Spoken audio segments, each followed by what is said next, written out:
నేస్తాలు, ఇది ఒక శివభక్తుని కథ. ఈ భక్తుని కోసం శంకర భగవానుడు కాలాన్ని రిమోట్ కంట్రోల్ లాగా ఫాస్ట్ ఫార్వర్డ్ చేసేశాడు. చాలా కాలం క్రితం కేదార్నాథ్ వెళ్లి వచ్చే దారి ఇప్పటిలాగా లేని రోజులు. ఆ రోజుల్లో బద్రీనాథ్, కేదార్నాథ్ వెళ్లాలంటే మైళ్ల కొద్దీ నడవాల్సొచ్చేది. ఆ రోజుల్లో చాలామందికి తమ జీవితం యొక్క అంతిమ లక్ష్యం కేదార్నాథ్ వెళ్లడంగా ఉండేది. కాని ఆ యాత్ర ఎంత కఠినంగా ఉండేదంటే చాలామంది యాత్రకు వెళ్లేవారు, కాని ఇంటికి తిరిగి వచ్చేవారు కాదు. ఆ కాలంలోనే భగవాన్ శంకరునికి సత్యప్రకాష్ అనే ఒక నిజమైన భక్తుడుండేవాడు. అతనికి కమల అనే భార్య, కాశీనాథ్ అనే కొడుకు ఉండేవారు. ఈసారి నేను కేదార్నాథ్ వెళ్లి రావాలని నిర్ణయించుకున్నాను. మీకింకా అంత వయసు లేదండి. ఇంకా కాశీకి పెళ్లి కూడా చెయ్యాలి. జీవితంలో ఎప్పుడూ ఏదో ఒకటి చేయడం ఉంటూనే ఉంటుంది. ఇప్పుడు అనుకుంటున్నాను కదా, ఖచ్చితంగా ఆ భోలేనాథుని దర్శనం చేసుకుని తీరుతాను. సత్యప్రకాష్ భార్య, కొడుకు దారిలో వచ్చే కష్టాల గురించి ఎంతగానో నచ్చచెప్తారు. కాని అతను అవేమీ వినిపించుకోడు. కేదార్నాథ్ యాత్రకు బయలుదేరతాడు. ఈ రోజుల్లోలాగా అప్పట్లో గూగుల్ మ్యాప్స్ లేవు. వాహనం అంటే కేవలం ఎద్దుల బండే. కాని కేదార్నాథ్ యాత్ర ఎడ్లబండి పైన వెళ్లి పూర్తి చేసేది కాదు. సత్యప్రకాష్ నడుచుకుంటూ వెళ్తుంటాడు. కొంచెం దూరం వెళ్లడం, కేదార్నాథ్ వెళ్లే దారి అక్కడి వారిని అడగడం. ఇలా చేస్తున్నాడు. అన్నా, కేదార్నాథ్కు ఎటువైపు వెళ్ళాలి? తిన్నగా ఉత్తర దిక్కుగా వెళ్ళన్నా. నా తరఫున కూడా ఆ భోలేనాథునికి దండం పెట్టు. రాత్రి వేళల్లో సత్యప్రకాష్ ఏదైనా సత్రవులో ఉండేవాడు, లేదా అక్కడి ఊళ్ళోని ఎవరైనా ఇంట్లో తలదాచుకునేవాడు, లేదంటే ఏదైనా చెట్టు కింద నిద్రపోయేవాడు. ప్రతి చోట అందరూ అతనికి కేదార్నాథ్ వెళ్లే దారి చెప్పేవారు. అలా అడుగుతూ అడుగుతూ సత్యప్రకాష్ కేదార్నాథ్ ధామ్ చేరుకున్నాడు. ఆ సమయంలో అక్కడ చాలా చలిగా ఉంది. కాని అతను కేదార్నాథ్ చేరుకున్నందుకు సంతోషంగా ఉన్నాడు. అతను గుడికి చేరుకునేసరికి పూజారి ఇలా అంటాడు: అయ్యో నాయనా, ఇప్పటివరకు ఇక్కడే ఉన్నాను. వెళ్ళు, ఇంటికి వెళ్ళు. నేను ఈరోజే వచ్చానయ్యా. ఒక్కసారి ఆ భోలేనాథుణ్ణి దర్శించుకోనివ్వండి. నాయనా, ఇది సరైన సమయం కాదు. దీపావళి పూజ జరిగి 5 రోజులైపోయింది. అందువల్ల మందిరం కూడా మూసేశాం. పురాణాల ప్రకారం కేదార్నాథ్ గుడి తలుపులు దీపావళి తర్వాత భాయిదూజ్ రోజు నుండి మూసివేస్తారు. మరలా అక్షయ తృతీయ రోజున తెరుస్తారు. మందిరం మూసివేశారన్న వార్త విన్న సత్యప్రకాష్ చాలా బాధపడతాడు. వెక్కి వెక్కి ఏడుస్తుంటాడు. నేను 3 నెలల క్రితమే ఇంటి నుంచి బయలుదేరాను. కాని ఇక్కడికి రావడానికి ఇంత సమయం ఎందుకు పట్టిందో తెలియడం లేదు. ఒక్కసారి గుడి తలుపులు తెరవండి. ఆ భోలేనాథుణ్ణి దర్శించుకుని వెళ్ళిపోతాను. నాయనా, ఇది అసంభవం. గుడి తలుపులు తెరిచే మూసే సమయం పాండవుల కాలం నాటి నుండి వస్తోంది. నేనేమిటి, దీనిని ఎవ్వరూ మార్చలేరు. సత్యప్రకాష్ మాటిమాటికి దర్శనం గురించి బతిమలాడుకుంటాడు. కాని పూజారి అవేవీ పట్టించుకోడు.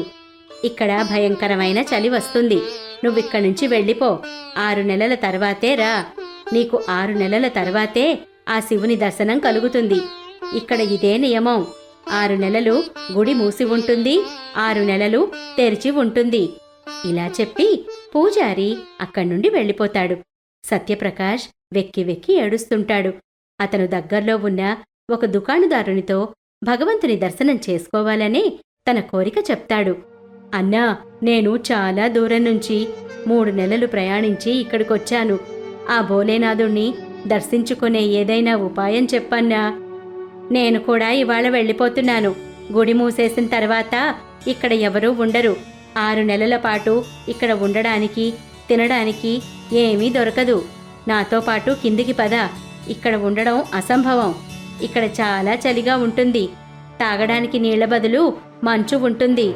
భగవంతుణ్ణి దర్శించుకోవాలని సత్యప్రకాష్ ఎన్ని ప్రయత్నాలు చేసినా అతనికి నిరాశే మిగులుతుంది.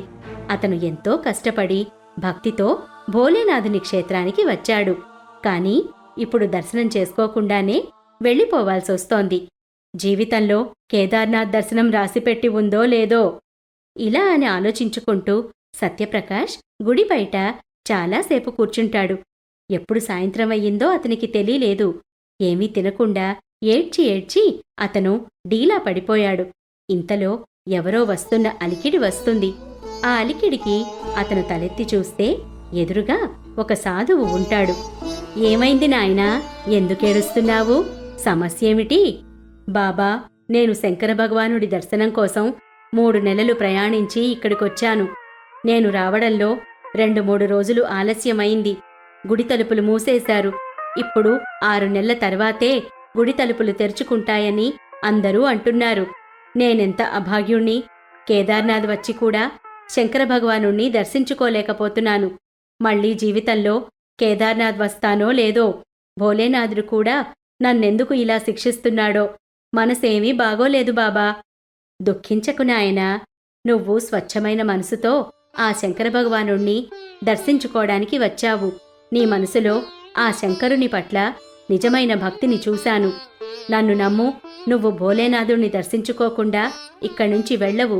నువ్వు భక్తుడివి కదా, భగవంతునిపై నమ్మకముంచు. బాబా మాటలు విన్న సత్యప్రకాష్ మనసు తేలిక పడుతుంది. పొద్దున్నుంచి అతను కాదు, లేదు అనే మాటలే వింటున్నాడు. సంతోషంతో నిద్రెప్పుడు పట్టేసిందో అతనికి తెలియనే తెలియలేదు. కళ్ళు తెరిచేసరికి తెల్లవారిపోతుంది. ముందర రోజులాగా చలి కూడా వేయడం లేదు. కేదార్నాథ్ క్షేత్ర వాతావరణం చాలా మనోహరంగా ఉంది. గుడి తలుపులు తెరవడాన్ని సత్యప్రకాష్ చూస్తాడు. ఆశ్చర్యపోతాడు. అరే, ఏమిటిది? నిన్ననే కదా పూజారిగారు గుడి తలుపులు తెరుచుకోవడం, మూయడం అనేది పాండవుల కాలం నుండి వస్తోందన్నారు. మరిప్పుడు ఎలా మారింది? ఇంతలో గుడి పూజారి అక్కడికి వస్తాడు. నువ్వు శంకర భగవానుడికి నిజమైన భక్తుడివని ఒప్పుకొని తీరాలి. 6 నెలల తర్వాత మళ్ళా కఠిన యాత్ర చేసి దర్శనానికి వచ్చావా? పూజారి మాటలు విన్న సత్యప్రకాష్కు ఏమీ అర్థం కాదు. అరే పూజారిగారు, ఏమంటున్నారు? నేను నిన్ననే మిమ్మల్ని కలిశాను. మరి 6 నెలల తర్వాత వచ్చానని ఎందుకంటున్నారు? గుడి తలుపులు తెరవమని ఎంతలా బతిమలాడాను, కాని మీరసలు వినిపించుకోనే లేదు. రాత్రి ఒక సాధుబాబా శంకర భగవానుడి దర్శనం చేసుకోకుండా ఇక్కడ్నుండి వెళ్ళనని నన్నాశీర్వదించారు. నాకు ఆ భోలేనాథుడి దర్శనం తప్పక లభిస్తుంది. సత్యప్రకాష్ మాటలు విన్న పూజారి, అక్కడి వారందరూ అలా ఉండిపోతారు. నువ్వు చాలా అదృష్టవంతుడివి. నీకు సాక్షాత్తు ఆ శంకరుడి దర్శనం లభించింది. ఆయనే సమయాన్ని నీకోసం ముందుకు జరిపారు. నువ్వు 6 నెలల తర్వాతే నన్ను కలుస్తున్నావు. గుడి తలుపులు కూడా 6 నెలల తర్వాతే తెరుచుకుంటున్నాయి. ఈరోజు అక్షయ తృతీయ. పద, అందరికన్నా ముందు నువ్వే భగవంతుడికి పూజ చేయి. హర హర మహాదేవ. అక్కడున్న అందరూ కూడా గొంతు కలుపుతారు. హర హర మహాదేవ, హర హర మహాదేవ. అక్షయ తృతీయ పుణ్యదినన్నాడు సత్యప్రకాష్కు ఆ పరమశివుడి దివ్య దర్శనం అయ్యింది. అయినా కూడా అతనికి ఆ శంకరుని మాయ అర్థం కాలేదు. నిజంగానే ఆయన సత్యప్రకాష్ కోసం సమయాన్ని ముందుకు జరిపాడా? లేదంటే ఇదెలా సాధ్యం? అంత చలిలో సత్యప్రకాష్ కేదార్నాథ్లో 6 నెలల పాటు నిద్రపోయాడు. భగవాన్ శివుని ఆశీర్వాదం తీసుకొని సత్యప్రకాష్ ఇంటికి తిరిగి వస్తాడు. తన జీవితాన్ని భోలేనాథుని పూజార్చనల్లో గడిపాడు. నేస్తాలు, కథ నచ్చిందా? కామెంట్ బాక్స్లో తప్పక తెలియచేయండి. ఇలాంటి మరిన్ని కథల కోసం మా ఛానల్ను సబ్స్క్రైబ్ చేసుకోండి. ధన్యవాదాలు.